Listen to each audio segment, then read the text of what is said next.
If there are at least two players, a game exists. And there are two kinds of games: finite games and infinite games. Finite games are played by known players. They have fixed rules, and there is an agreed upon objective that, when reached, ends the game. Football, for example, is a finite game. The players all wear uniforms and are easily identifiable. There is a set of rules, and referees are there to enforce those rules. All the players have agreed to play by those rules, and they accept penalties when they break the rules.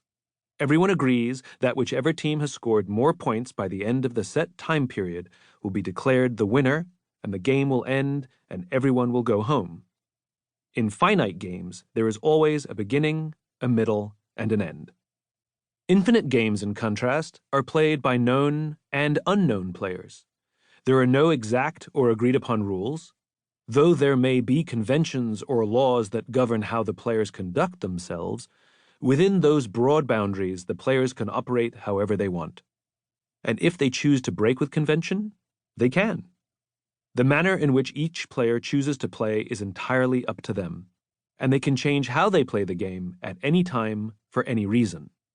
Infinite games have infinite time horizons, and because there is no finish line, no practical end to the game, there is no such thing as winning an infinite game. In an infinite game, the primary objective is to keep playing, to perpetuate the game. My understanding of these two types of games comes from the master himself, Professor James P. Carse, who penned a little treatise called Finite and Infinite Games, A Vision of Life as Play and Possibility in 1986. It was Carse's book that first got me thinking beyond winning and losing, beyond ties and stalemates.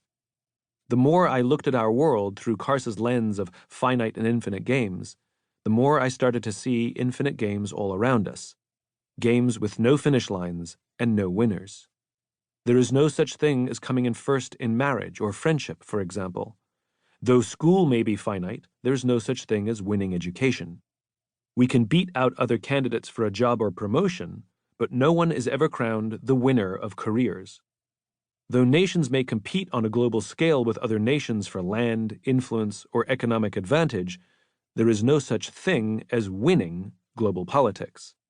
No matter how successful we are in life, when we die, none of us will be declared the winner of life. And there is certainly no such thing as winning business. All these things are journeys, not events. However, if we listen to the language of so many of our leaders today, it's as if they don't know the game in which they are playing. They talk constantly about winning. They obsess about beating their competition. They announce to the world that they are the best. They state that their vision is to be number one. Except that in games without finish lines, all of these things are impossible. When we lead with a finite mindset in an infinite game, it leads to all kinds of problems, the most common of which include the decline of trust, cooperation, and innovation. Leading with an infinite mindset in an infinite game, in contrast, really does move us in a better direction. Groups that adopt an infinite mindset enjoy vastly higher levels of trust, cooperation, and innovation, and all the subsequent benefits.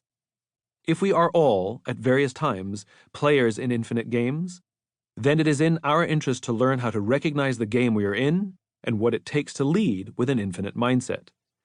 It is equally important for us to learn to recognize the clues when finite thinking exists so that we can make adjustments before real damage is done.